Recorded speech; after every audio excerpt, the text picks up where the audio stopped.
Facts. And you see, and I think it's so unfair when these innocent victims actually have the heart and put their pride to the side and camera up and tell us their story of being scammed. Then when the other individual address it, it's with hate, it's with attitude, it's an undertone. You see what I'm saying? And these, our brothers and sisters, they don't deserve that. They go out their way to type in your website and to click on certain products that you're selling on your website. Then they go out their way to pull out their debit, their credit card, and then they go out their way to put their CRR number on the back of their debit and credit card, and that 3-digit number is your signature.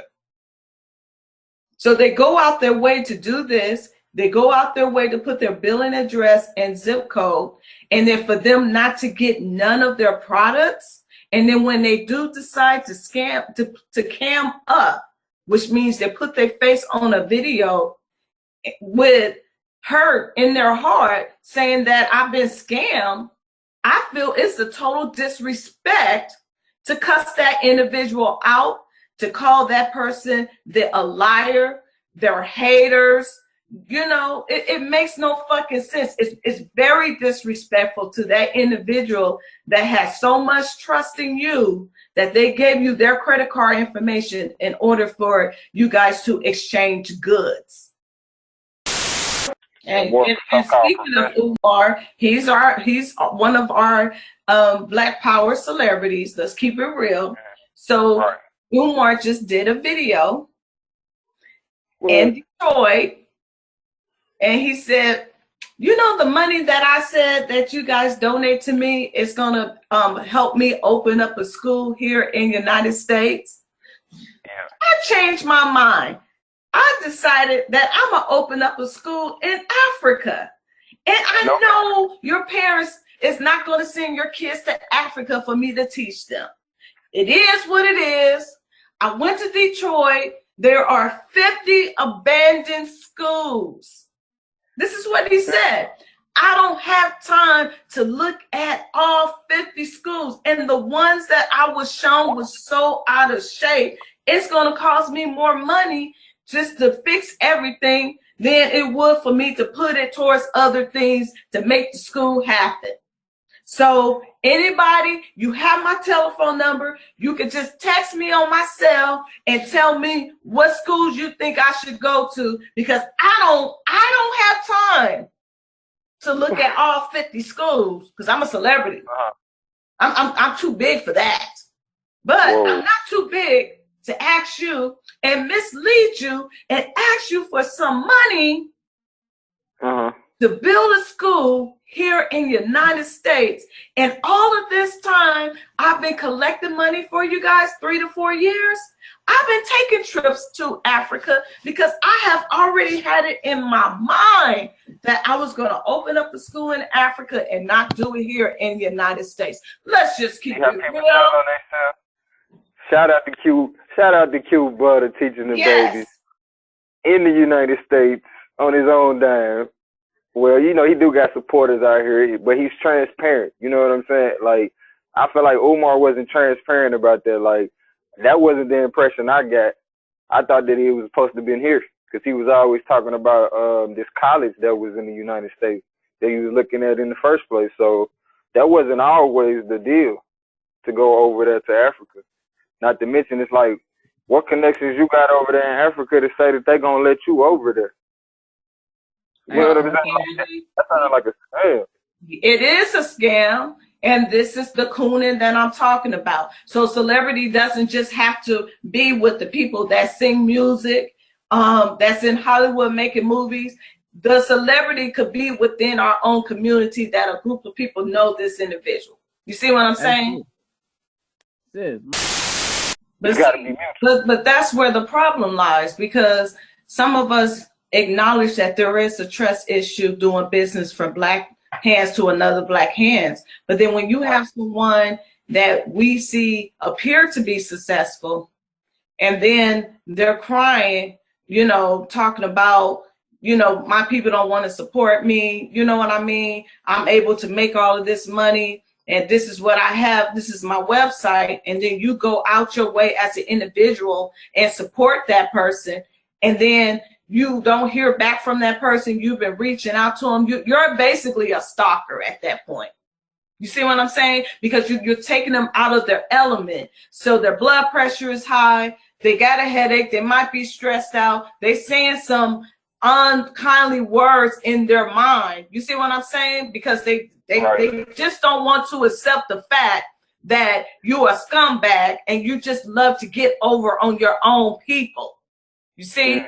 So you had this one brother that did a video in Los Angeles that broke down the state law of lawsuits and shit. And then the PayPal or the GoFundMe got shut down. Then you're going to have your own website, and you set up your website to get everybody credit card information with the billing address. Who does that? That's a fucking coon. Who does that type of shit? Think about it. When you donate to PayPal, you only have to put your credit card number in there and your zip code, if you have to do that, with their email address. If you donate to GoFundMe, it's the same format.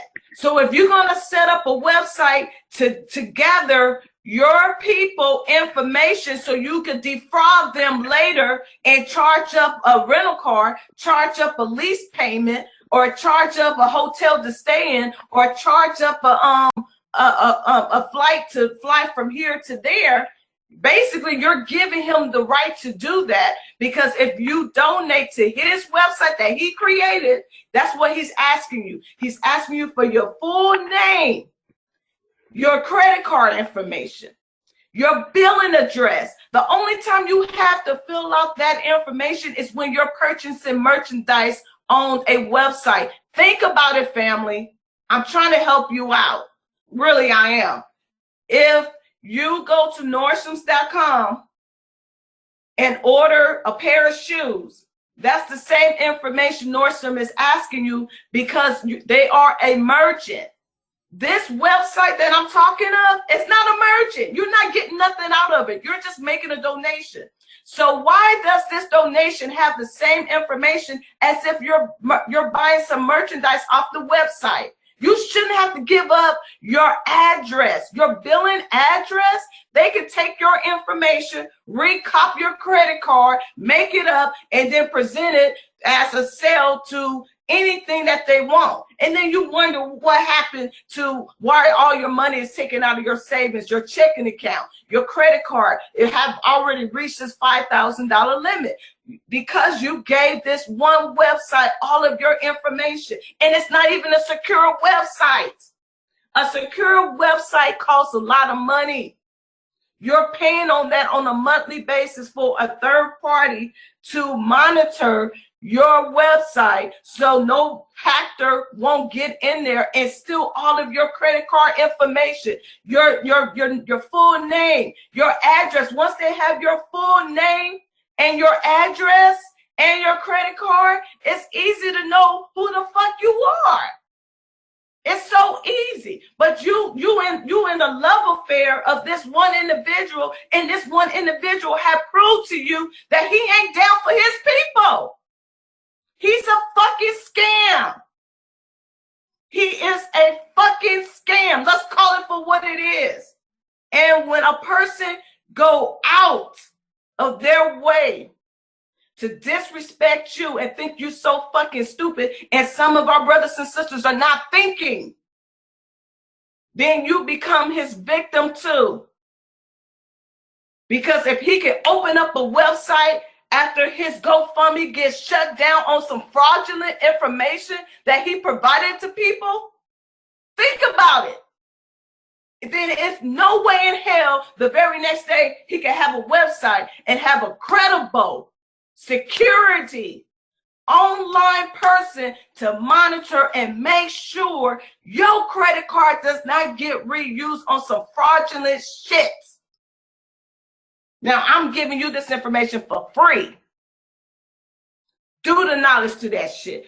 Go to PayPal and do a donation, or go to GoFundMe and do a donation, and see if it's going to ask you the same information. And I've been looking for videos of people talking about this, and no one ain't saying shit. Well, since this is about Black celebrities cooning hard, then yes, this is in that category. I just have to be honest with you guys. It's fake. It's fake. And it ain't worth you. It ain't worth you to contact the bank, and the bank is going to say, well, what was the last transaction that you made before this hacking shit took place? Then you're going to go back to that website, and they're going to look at that website and scratch their head and see that this website ain't selling you no clothes. This website ain't selling you no books. This website ain't selling you no jewelry, no herbs, no nothing. So they're like, why would you donate to a website that's asking for all of your banking information? It makes no sense. It makes no sense, family. Wake the fuck up. You're being cooned by a coon artist. This motherfucker has elevated to a whole different level. He's on a whole different level. Trust and believe. Think twice before you donate to these websites. If these websites are not a credible website and this is something that a person make up, don't do it. Because it's not fair to you with your hard cold cash that you slave over. You go to the plantation. You see what I'm saying? You on disability, so you on fixed income. You on SSI. You on fixed income. You getting food stamps. You on fixed income. You on unemployment. You getting fixed income. It ain't fair. It ain't fair to you and your family, and it's gonna fuck up your psyche not to trust anybody else black that needs some help. Let's keep it 100. It's not gonna help nobody else because you fucked up and now you got trust issues, and I don't blame you. So I'm trying to save you from going through that headache with your bank, and then your bank is giving you the advice that I'm giving you. But I'm giving this shit to you for free before you get scammed. Because some banks don't even like to return all of your fucking money. Nah. And then sometimes they don't really want to tell you who did it to you. Exactly.